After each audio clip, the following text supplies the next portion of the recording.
지난달에 밤중에 전화 한 통을 받았습니다. 멀리 예수님이 태어나신 이스라엘로부터 전화 한 통을 받았는데 깜짝 놀라서 아니 어떻게 지내느냐 물었더니 잘 지내고 있다고 얘기하면서 그래서 한번 봐야지 그랬더니 한국에 왔다는 거예요.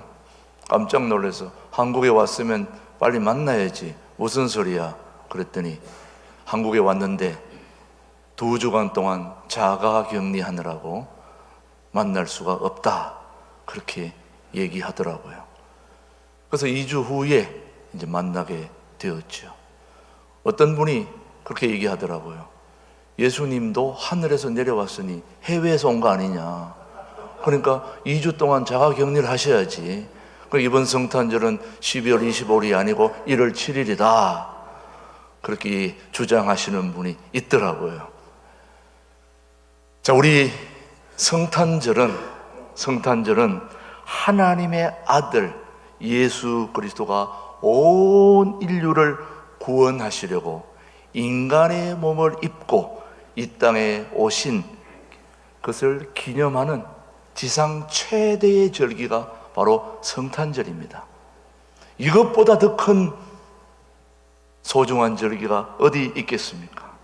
이 세상에서 우리에게 줄 수 있는 가장 소중한 선물을 가지고 오신 분이 바로 우리 주님이십니다. 예수님이십니다. 그러니 저와 여러분들은 이 세상에서 그 어떤 것보다도 가장 소중한 선물을 우리 모두 받았으니 우리 모두는 정말 대박이 터진 사람들 아니겠습니까? 그래 인정하시면 행복하신 것입니다. 사랑하는 교우 여러분, 사순절을 앞두고는 부활절을 앞두고는 사순절이 있죠. 열흘을 한 순으로 하니까 사순절 하면 40일입니다. 부활을 준비하는 사순절을 얘기하고 또 교회가 처음 시작되었을 때 그 절기를 우리는 오순절이라고 그렇게 말합니다. 그렇다면 역시 우리 주님이 오시는 이 성탄절을 준비하는 40일 그 4주간을 우리는 강림절 혹은 대강절 또 혹은 대림절이라고 말합니다. 다 같은 말이에요. 대림절, 대강절, 강림절. 한마디로 예수님을 기다리며 준비하는 절기라고 말할 수 있습니다. 이 대림절은 예수님이 이 땅에 오신 날을 준비하고 기다리는 절기로서 성탄절로부터 4주 전주일부터 시작되기 때문에 오늘 12월 20일 오늘 주일은 바로 대림절 몇 번째입니까? 4번째 주일이 되게 되는 것입니다. 사실 초대교회 이후에 1000년 동안은 이 대강절을 그리스도 오심에 대한 순수한 대망의 뜻으로 기쁨으로 이 절기를 지켰지요. 그런데 그 이후에 12세기경부터는 좀 더 넓은 의미로 이 대림절, 대강절, 강림절을 우리가 지키게 되는데 과거에는 베들레헴에서 탄생하신 역사적인 사건으로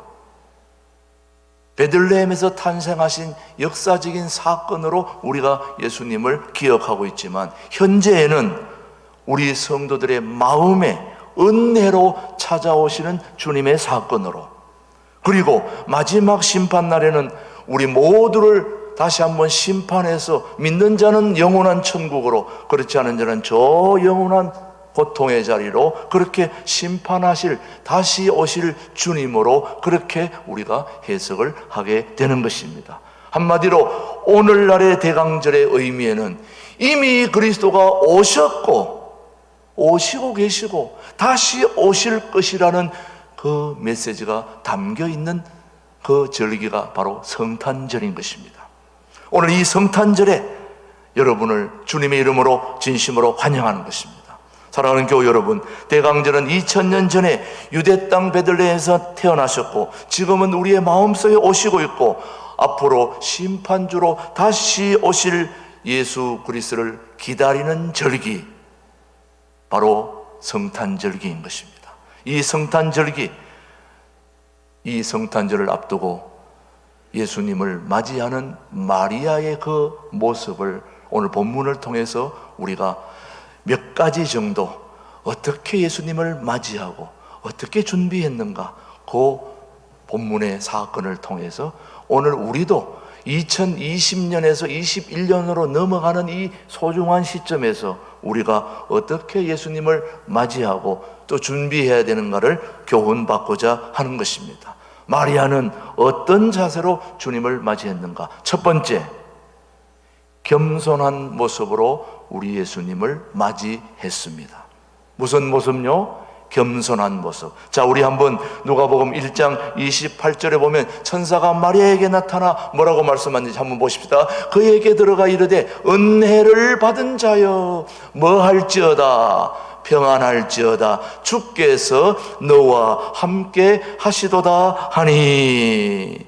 자, 은혜를 받은 자여, 주님께서 은혜를 받은 자라고 그렇게 말했을 때 마리아의 첫 반응이 아주 인상적인데 29절을 한번 보십시다. 자, 처녀가 시작. 처녀가 그 말을 듣고 놀라 이런 인사가 어찌함인가 생각하매.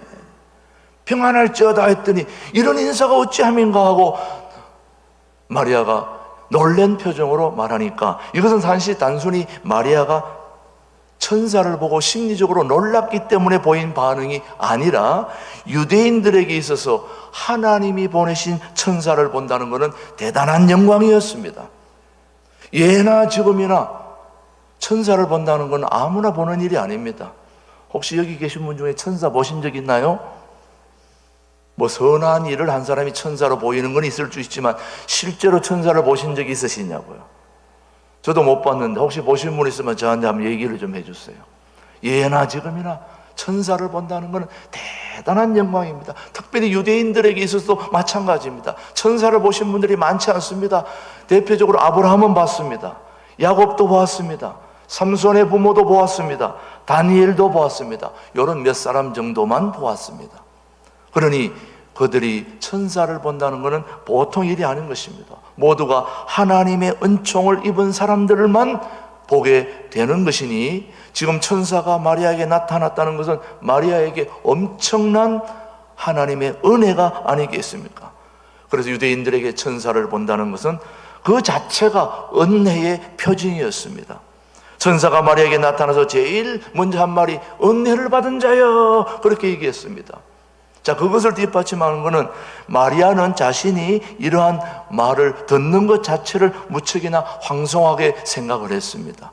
왜 그러냐?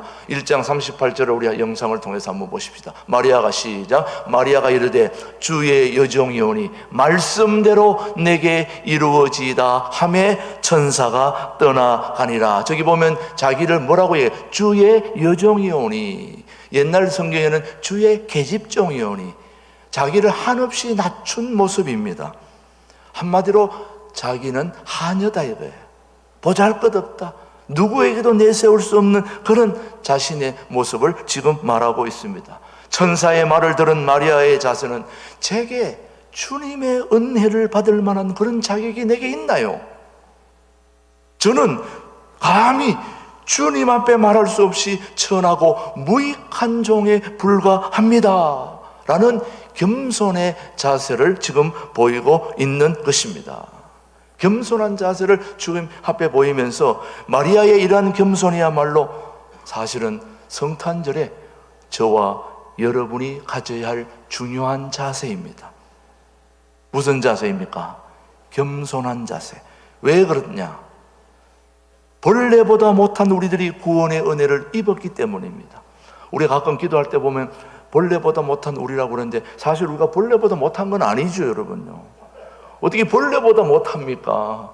그런데 그런 표현을 한다는 것은 우리가 하나님 앞에 너무 은혜를 많이 받았는데도 불구하고 죄 짓고 잘못하고 그렇게 하니까 짐승 맛도 못하다, 벌레 맛도 못하다, 티끌 맛도 못하다, 우리 자신을 낮추는 모습을 그렇게 표현한 거죠. 사실 따지고 보면 우리가 벌레보다 못한 건 아니지만 더 엄밀하게 따져보면 벌레보다 못할 때도 많습니다. 은혜를 입을 자격이 없는 우리가 은혜를 입었다는 이 사실을 아는 한 절대로 우리는 교만할 수가 없는 것입니다. 정말 여러분이 하나님의 은혜를 경험했다면 여러분의 삶 속에 주님을 만나서 정말 여러분이 하나님의 놀라운 은혜를 경험했다면 감히 교만할 수 없는 거죠, 여러분. 또한 주님이 하늘의 보좌와 영광을 다 버리시고 낮고 천한 이 땅에 내려오셨기 때문입니다. 하나님의 아들이 비천한 우리 인간의 몸을 입고 이 땅에 오셨다는 것은 그 무엇과도 비교할 수 없는 낮아짐의 최고봉인 것입니다.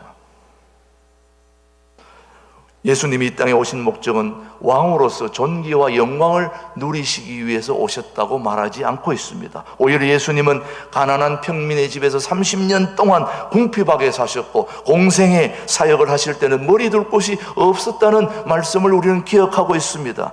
그리고 고단한 하루하루를 보내시면서 마지막에는 죄인들의 조롱을 받으시고 한없는 수치를 당하면서 어디에 달리셨습니까? 십자가에 달려 돌아가셨습니다. 이 땅에서의 예수님의 삶은 하나님의 아들로서의 모든 특권을 포기하고 궁핍하고 고달프고 고단한 삶의 연속이었습니다. 어떻게 이 세상을 만드신 만왕의 왕이신 예수님이 이 땅에 내려와서 그렇게 살 수 있을까요? 우리 모두를 위한 것입니다. 그걸 생각하면 우리가 어떻게 교만할 수 있습니까, 여러분? 예수님이 이렇게 하늘의 영광을 다 버리시고 이처럼 고난의 삶을 살기 위해 이 땅에 오셨는데 우리가 어떻게 성탄절을 겸손한 마음으로 준비하지 않을 수 있겠습니까, 여러분?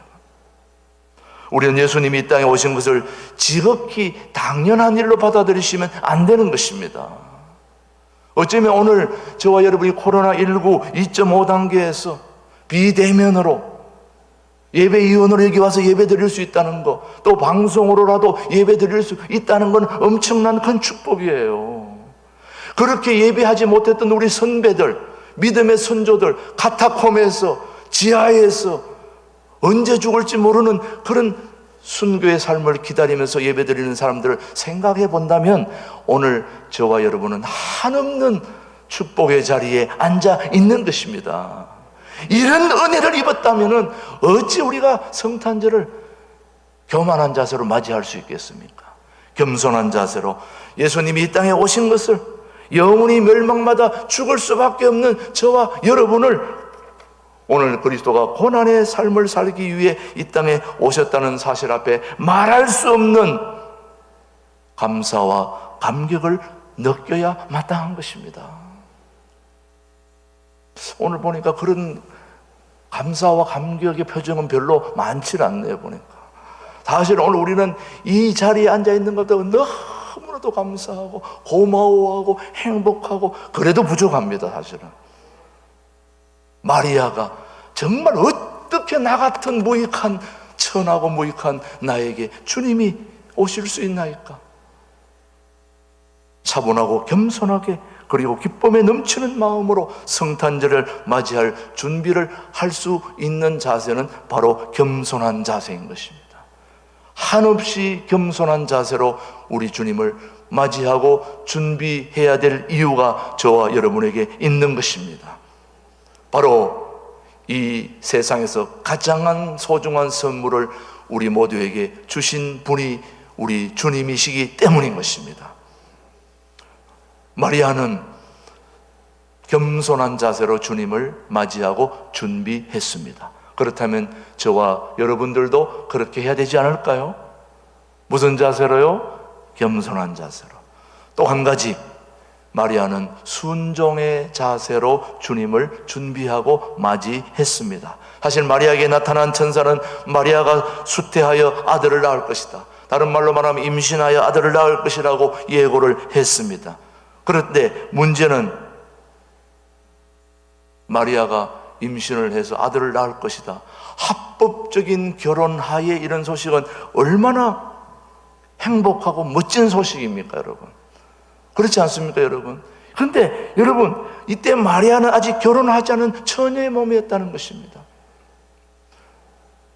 제가 해외에서 목회할 때에 성도 한 분이 아이를 낳을 만한 나이가 아니었습니다. 이제 아이를 다시 낳을 수 있는 그런 나이를 좀 훌쩍 넘은 나이에 임신을 하게 됐어요. 그래가지고 아이를 낳았습니다. 난리가 났습니다. 그 기쁨 뭐 그냥 얼마나 좋아하시는지. 처음에는 뭐 좀 부끄럽고 뭐 그렇게 얘기하더니 그 다음부터는 시작해서 해마다 그 아이의 돌잔치를 하는데, 보통 돌잔치 한 번으로 끝나야 되는 돌잔치, 100일 무슨 기념일 있을 때마다 사람들을 불러다가 막 잔치를 하는데 나중에 짜증이 나더라고요. 얼마나 좋았으면 그렇게 하겠습니까, 여러분? 합법적인 결혼하에 몸이 불편한데 치료하는 과정에 임신이 되어서 아기를 낳아가지고 그 아기가 잘 자라고 하는 게 얼마나 알리고 싶고 축하하고 싶고 그렇겠어요. 그러니까. 그래서 너무너무 기뻐하고요. 그런데 지금 마리아에게 임신했다는 이 사실은 그렇게 막 대놓고 기뻐하고 축하할 일이 아닙니다. 왜? 아직 결혼을 하지 않은 처녀의 몸이 바로 마리아입니다. 아직 장례를 약속한 정혼자도 있었고, 그리고 수태하여 아들을 낳으리란 천사의 예고는 어찌 보면 축복이라기보다는 감당할 수 없을 만큼 충격적이고, 다른 말로 말하면 저주에 가까운 말이 될 수 있기 때문인 것입니다. 그렇지 않을까요, 여러분요? 한번 입장을 바꿔놓고 해보세요. 여러분이 아직 결혼도 하지 않았다, 남자를 가까이 하는데 임신했다. 그게 축복의 말입니까? 축하의 말입니까? 유대인의 율법에 따라 처녀가 결혼을 하기 전에 부정한 일을 저지르면 돌에 맞아 죽었습니다. 그리고 결혼했어도 옛날 일이 잘못 발각되면 그것도 역시 돌에 맞아 죽어야 될 그런 법이 있습니다. 정말 그런지 한번 신명기 22장 13절부터 한번 우리가 보시겠습니다. 누구든지 시작. 맞이하여 그에게 들어간 후에 그를 미워하여 비방거리를 만들어 그에게 누명을 씌워 이르되 내가 이 여자를 맞이하였더니 그와 동침할 때에 그가 처녀임을 보지 못하였노라 하면 그 처녀를 그의 아버지 집문에서 끌어내고 그 성읍 사람들이 그를 뭘로? 돌로 쳐 죽일지니 이는 그가 그의 아버지 집에서 창기 행동을 하여 이스라엘 중에서 악을 행하였음이라. 너는 이와 같이 하여 너희 가운데서 악을 제할지니라. 이게 유대인의 율법입니다, 여러분. 유대인의 율법에 분명히 처녀의 몸이 아닌 몸에서 임신하면 이건 돌로 뭐 해야 됩니까? 맞아 죽어야 되는 그런 상황입니다. 그런데 지금 마리아에게 천사가 나타나서 네가 임신했다, 너에게 아들이 태어난다. 이 축복의 말입니까? 무슨 말입니까, 여러분? 생각을 해보세요. 이 따라서 천사의 이 임신 사실을 알리는 마리아에게는 오히려 사형 선고나 다름없는 일입니다. 사형 선고나 다름없는, 율법의 이러한 규정을 잘 알고 있는 마리아로서는, 마리아가 이런 율법을 모르겠습니까? 알고 있었습니다. 아직 처녀의 몸으로 아이를 낳는다는 것은 꿈에도 상상할 수 없는 두렵고 떨리는 일이 아닐 수 없습니다. 여자의 순결을 무척이나 중요시하는 히브리 유대 사회의 간섭 아래에서 그 주변 모든 나라 중에서 가장 순결을 강조하는 나라가 어디입니까? 이스라엘입니다. 히브리 사람들입니다. 그렇게 순결을 중요하게 여기는 유대 간섭 속에서 마리아가 남편 없이 임신을 했다? 아기를 가졌다? 있을 수 있는 일입니까? 없는 일입니까? 이거는 그야말로 사형 선고나 다름없는 이런 정말 엄청난 부담을 안고 충격적인 이 현실 앞에서 마리아가 어떤 행동을 했는가가 오늘 우리에게 중요한 것입니다. 1장 38절 우리 한번 저기 보십시오. 마리아가 시작. 마리아가 이르되 주의 여종이오니 말씀대로 내게 이루어지이다 하며 천사가 떠나가니라. 이야, 이 마리아의 엄청난 대답입니다. 주의 계집종이오니 나는 천하고 무능하지만 주의 말씀대로 내게 이루어지이다. 한마디로 그 엄청난 사실을 순종으로 온 몸으로 받아들인 것입니다. 엄청난 거죠. 사실 보통의 여자들이라면 어떻게 그런 일이 제한테 있을 수 있습니까? 말도 안 됩니다 라고 얘기를 해야 되는 것이 아닙니까? 어떻게 제가 무슨 잘못을 했길래 제가 이런 말도 안 되는, 보통 여자들이라면 그렇게 해야 정상 아닙니까, 여러분? 내 말씀대로 내게 이루어질지어다. 이런 순종은 감히, 여러분 이거 상상할 수 있습니까? 오늘 다짜고짜 한번 여러분께 물어보겠습니다. 여러분에게 그렇게 됐다면 여러분 어떻게 하시겠습니까? 이해하시겠습니까? 여러분들이 하나님이 수치를 당하고 죽으라고 말씀하신다면 예, 그렇게 죽겠습니다. 과연 몇 사람이나 될까요? 저는 우리 신광들에게 제가 직접 여러분이 한 사람이 찾아다니면서 물으면 그렇게 대답할 분들이 과연 몇 분이나 될지 글쎄요. 감당할 길이 없는 하나님의 요구에 단 한마디 변명도 하지 않고 그렇게 말씀대로 이루어질지다 순종하는 사람 결코 쉽지 않습니다, 여러분. 사실 마리아의 위대한 점은, 잘 생각해 보십시오. 마리아의 위대한 점은 마리아가 예수님을 낳은 것이 아닙니다. 사실 마리아의 위대한 점은 바로 죽음과도 같은 그 부르심에 온전히 순종한 그 순종에 있는 것입니다. 뭐 애기가 배었으니까 넣는 거야 놓을 수 있겠죠. 뭐 고통이 좀 있겠지만, 그러나 그것보다 더 중요한 것은 주변의 모든 사람들로부터 질책, 시기, 미움, 그 엄청난 돌로 던지는 그 고통, 이 모든 걸 다 감수하고 말씀대로 받아들인다고 하는 이 순종의 그 결과 때문에 마리아는 위대한 예수님을 낳는 어머니가 된 것입니다. 오늘 저와 여러분들이 이 성탄절을 맞이하여 특별히 이 마리아의 순종의 자세를 본받아야 되는데, 과연 하나님이 순종하는 자를 통하여 크신 역사를 이루신다는 사실을 우리가 알고는 있지만 과연 저와 여러분이 정말 그렇게 할 수 있을까? 오늘 성탄절을 앞두고 이번 주 금요일이 성탄절인데 그 안에 저와 여러분들이 이 마리아의 이 순종의 자세를 본받을 수 있다면 우리는 못할 것이 없다고 저는 믿습니다.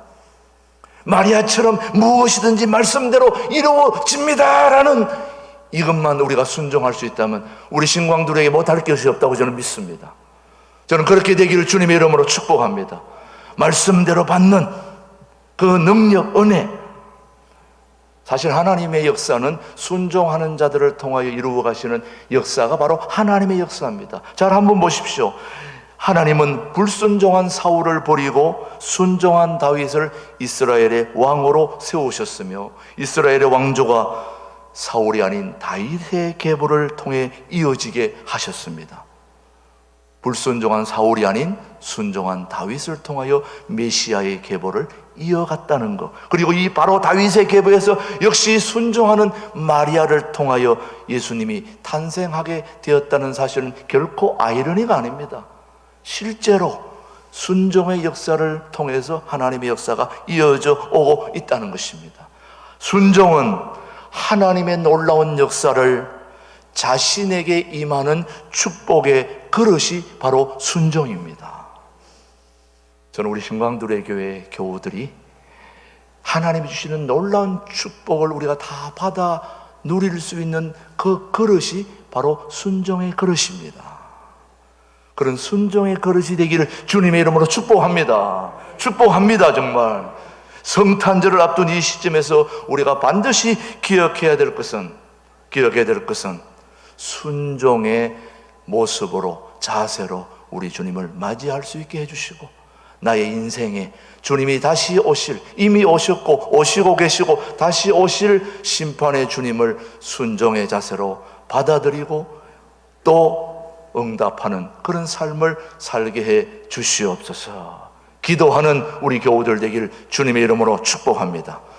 자, 마리아는 겸손의 모습으로 주님을 맞이하고 준비했다면, 또 하나는 순종의 모습으로 주님을 맞이하고 준비했다면, 또 하나 너무나 소중한 또 하나의 역사적 사실, 누가복음 1장 39절로 40절의 말씀에 한번 보십시오. 이때에 시작. 이때에 마리아가 일어나 빨리 산골로 가서 유대 한 동네에 이르러 샤가라의 집에 들어가 엘리사벳에게 문안하니.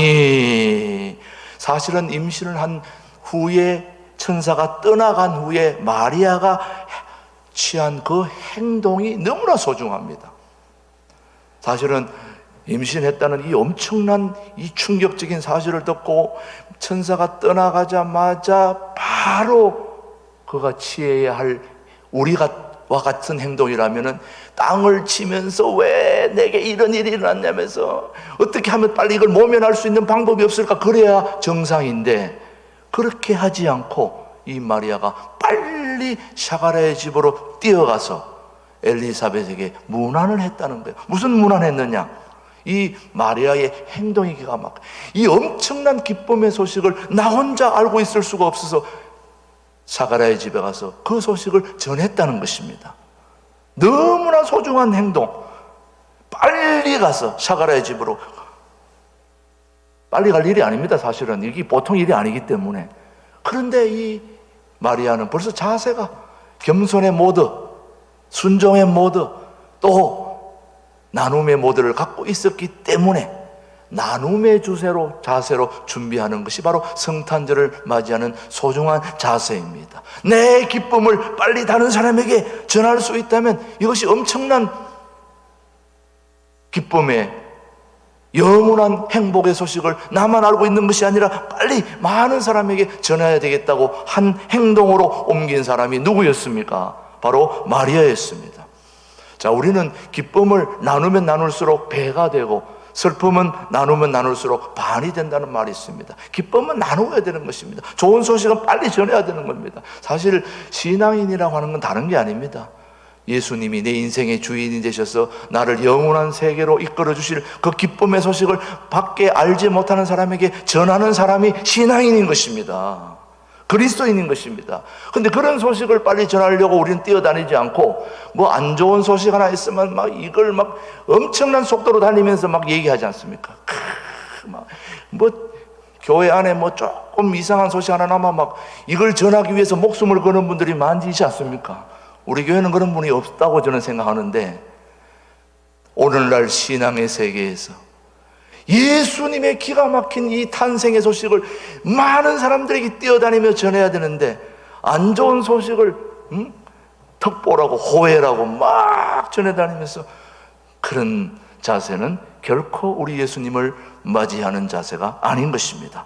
오늘 좋자 하면 더 좋아지고 더 기쁨이 충만해지고, 안 좋다 하면 그런 소식이 또 더 안 좋게 되는 것입니다.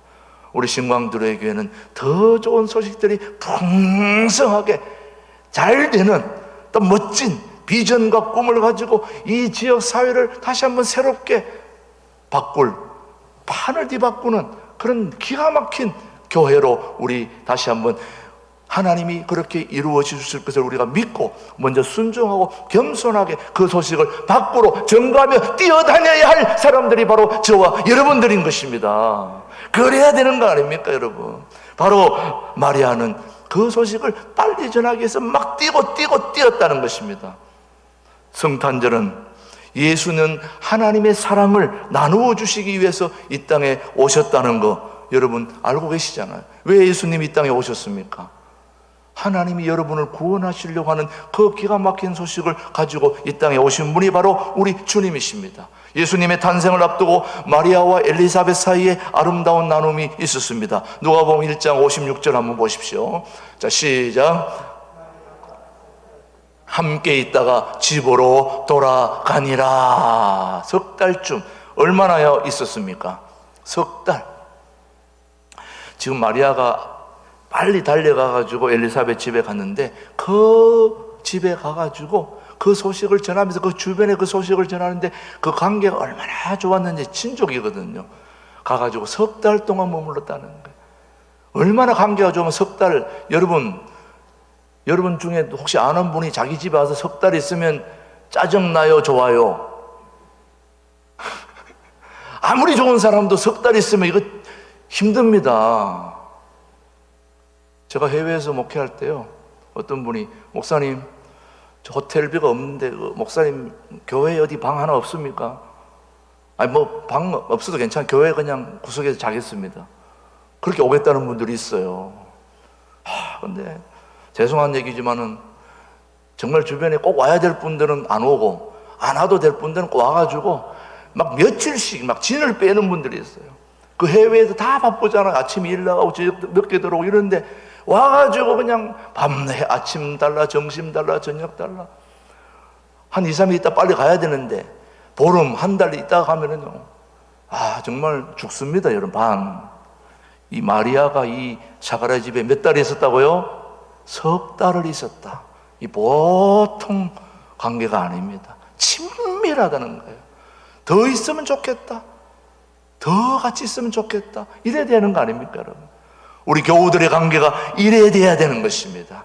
이러한 나눔이 있는 그런 모습을 우리 성탄절에 이 땅에 오신 예수님이 바라는 우리들에게 코이노니아, 디아코니아 나누고 베풀고 함께 친밀한 관계를 갖는 것을 우리 주님은 원하고 계시는 것입니다.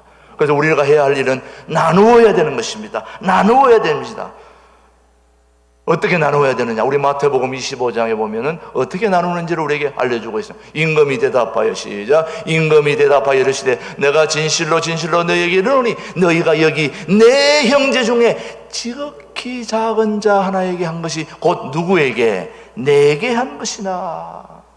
오늘 이렇게 캐롤송이 울려 퍼지고 또 이런 지금 코로나19로 어려운 상황이지만 이런 상업적인 이런 나눔이 중요한 게 아니라 진정으로 어려운 이웃, 추워서 힘든 자들에게 연탄 한 장, 따뜻한 라면 한 그릇 나눌 수 있는 그것이 바로 우리 주님께 한 것이다. 그렇게 말씀하고 있는 것입니다. 우리 성탄절을 맞이하는 우리 마음에 기쁨이 충만해야 됩니다.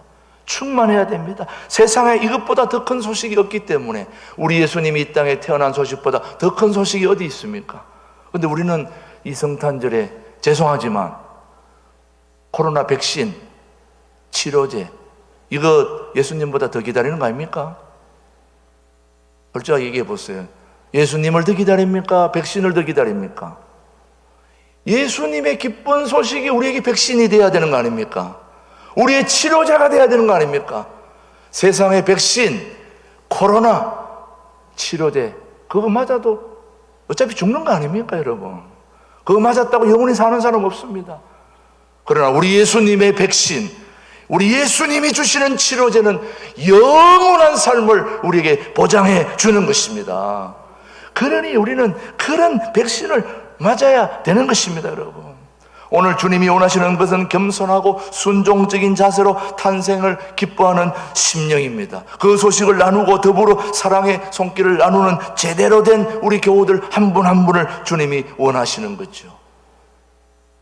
오늘 성탄절을 앞두고 우리 모두가 자신의 죄를 돌아보고 낮추는 겸손의 자세, 하나님의 말씀에 목숨 걸고 따르는 순종의 자세, 예수 탄생의 기쁜 소식과 사랑의 손길을 나누는 나눔의 자세로 이번 성탄절을 맞이하는, 그리고 다음 내년에 또 성탄절을 맞이하는 우리 신광두레교회 모든 교우들이 되기를 주님의 이름으로 축복합니다. 기도하겠습니다. 하나님 아버지, 아기 예수로 이 땅에 오신 대림절 네 번째 주일에 성탄을 준비하는 말씀을 주심을 감사합니다.